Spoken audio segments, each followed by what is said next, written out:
Slayer. Hello, this is Stampy Longnose, and welcome to a Halo Reach gameplay commentary. I am playing a game of Team Slayer on the map Cliffhanger, and this is a really exciting game at the start, but unfortunately I think we kill the enemy team a little bit too much and they get all stroppy and end up rage quitting, so there's only 2 players left at the end of this game. But hopefully, if I get this commentary done quick, I can cut down a bit of the gameplay towards the end of the game and hopefully keep it exciting as a good backdrop to what I want to talk about. And what I do want to talk about is new information that's just been revealed concerning Halo 4's campaign, new co-op mode, and of course the multiplayer. And this is all information gathered from the Game Informer magazine. Unfortunately, I haven't been able to buy the magazine because it's not available where I am, but I have looked at scans of it online, and they give so many details about Halo 4. And I want to start off by talking about the game's campaign. In the actual magazine, they walk through about the first 10 minutes of the campaign in really specific detail, right down to specific lines of dialogue between the Chief and Cortana. But the first thing to really note about is how good they say the game looks. It is using the same engine that Halo Reach used, just upgraded with new features. I know there's been a lot of debate about what engine they're using. It is the Reach engine, but apparently it just looks a hell of a lot better now. It's got much better lighting, dynamic lighting, looks a lot more real, and apparently a lot more atmospheric and a lot better effects on screen. So it's a good thing that it looks better, but apparently it still does look like Halo 3. But the first important thing to note about the campaign is the first enemy you fight is an elite. You are going off against the Covenant at the very beginning of Halo 4, which is weird considering that at the end of Halo 3 there's a bit of a truce between the UNSC and the elites and the rest of the Covenant. So it's a bit weird that you're fighting against them. We don't know why. It might be just a one-off troop of bandits of Covenant. We don't know why. But basically, apparently, when you're facing off against them, it feels a lot like Halo, which is quite important. It's got to feel like Halo. Apparently, when you're up against grunts and elites and that, it does have that same feel that we know and love from right back from Halo 1, which is why Halo fans keep coming back and back. And another important thing which they talk about is the location where a lot of Halo 4 is going to take place. It's on a planet called Requiem, and it's a really cool planet because it's a planet with a massive shell around the outside of it. And the purpose for the shell is to protect against the effects of Halo. And basically Halo, well, the combination of Halo is it's a group of massive rings, basically, which are designed to destroy all life in the universe. And apparently, inside this shell is supposed to protect everything that's in it, so the planet, whatever's living on it, should be safe, which means that there's a good chance you're going to be facing off against Forerunners on the planet Requiem, which is really exciting because they've hinted a lot about what the new enemy is going to be like, and apparently facing off against just one of them is going to be very different to facing off against a group of them, and apparently they play very different compared to the Covenant and the Flood, which is very interesting. Also, something else that's very interesting is a new co-op mode which they've revealed called Spartan Ops. And this is basically a 4-player episodic campaign, going to be kind of similar to what we saw in Modern Warfare 2 with Spec Ops, basically little small bite-sized pieces of co-op action, but there is one big overarching story, and apparently it's about the same size and scope as the actual full main campaign, which is pretty interesting. It won't be replacing the campaign's normal 4-player co-op. That will still be available, but unfortunately there will be no firefight in Halo 4, which I'm okay with because I never really played it in Halo Reach anyway, but I know there's a lot of people that do love firefight, and it's sad that they have decided to remove it from Halo 4, but this Spartan Ops should still be something that's really interesting. But I know what you really want to hear about is the multiplayer.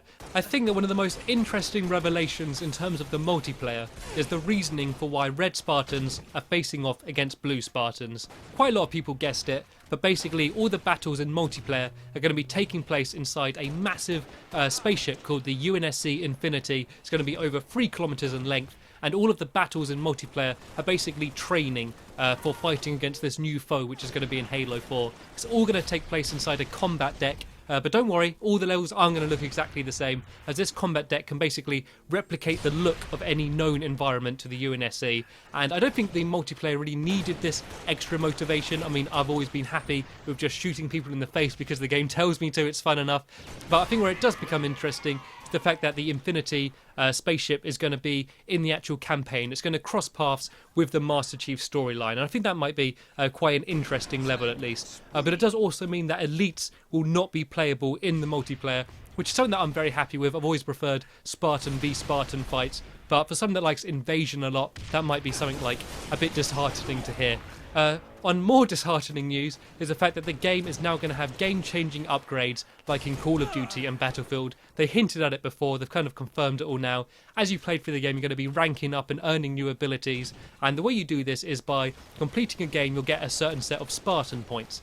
And with Spartan points, you can buy items to upgrade your loadout, and you get Spartan points for things like medals, getting assists and kills, and you also get them for distracting players. I'm not entirely sure how that will work. It basically means that even if you're a bad player, you're still going to be getting Spartan points for some reason. And with these Spartan points, you can buy new items for your loadout. You can buy primary weapons, secondary weapons. You can buy grenade types, armor abilities. And there's also something else that was greyed out when the Game Informer people were playing through the game. So there's sort of something else you can customize we don't know about yet.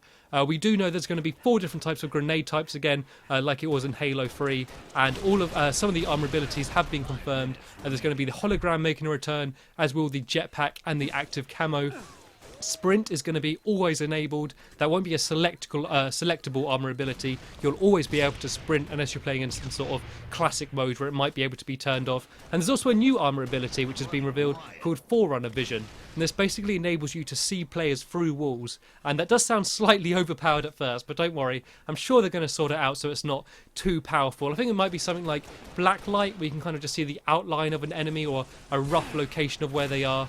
And maybe you won't be able to shoot your gun, or you'll move slowly, or it won't last very long. I'm sure they're going to make sure that is balanced in some way. And it does also hint that, as I mentioned earlier, the Forerunners might be in the game, seeing as you are using some of their technology, this Forerunner Vision. The game mode, which they played, the Game Informer people played, was a new free-for-all game mode called Regicide, and that sounds a lot like VIP. Basically, the leader is a king, and for every kill that they get, a bounty is increased on their head, and then when the player finally takes them out, that player gets all of the rewards for themselves. Sounds slightly interesting, but then again, I'm not really a big fan of free-for-all objective game types. A few kind of big changes to the game is the fact they've taken out respawn delay. So basically, as you're killed, if you press the X button, you're going to respawn again absolutely immediately. You can change your loadout between rounds if you like, actually, in the middle of a match. But if you want to, you can respawn as soon as you die. And I'm hoping that's only for Slayer games. I think in objective game types, something like Capture the Flag, instant respawns might be a little bit too much. And even on Team Slayer, I kind of like the idea of the delay, because say if I'm in their base and I kill someone and I've still got low shield, they could respawn again instantly and take me out. I think it might hurt the balancing a little bit having instant respawns, but I can kind of see why they've added it in for the impatient player. I think they're trying to speed up the pace of the game a little bit. Another change they've made is that random weapon drop location. So basically, as Halo is at the moment, the guns always respawn in the same place, so good players can time them and be there waiting for them and control that area of the map, and it kind of gives them a tactical advantage. But new players basically just keep getting killed by people with power weapons. So the way they've tried to counter this is by putting weapons dropping randomly around the map. That's another choice which I don't like. I think it's going to level the playing field a little bit, make the game a little bit less competitive, a little bit more noob friendly, but it might work. I'm going to hold my criticism until I play it, but I hope this is only an optional feature, and I hope there will be a more hardcore playlist where the weapons do spawn at the same place every time, because I think adding any element of randomness to whether they're going to win a game or not is a bad idea in my opinion. And the final big change I want to talk about is the fact that you can now join games halfway through the game, which I can understand why they're doing this. The amount of games in Halo I've played where half one team quits out and it's very unbalanced. But I think it once again takes away from that competitive element when you've got players quitting and joining games halfway through the game. And it's also really annoying when you join a game yourself halfway through and you're losing, and you kind of lose but you feel like it wasn't your fault. I think the game is looking to go a little bit too much in the Call of Duty direction. So overall, I'm a bit disheartened by hearing all this information about Halo 4. But saying that, it's still Halo, I'm still excited for it, and I hope you enjoyed this video where I give my opinions on it, and hopefully you're slightly more informed about what Halo 4 is going to be like, about drawing towards the end of this game now as well. So cheers for watching everybody, and I will see you later.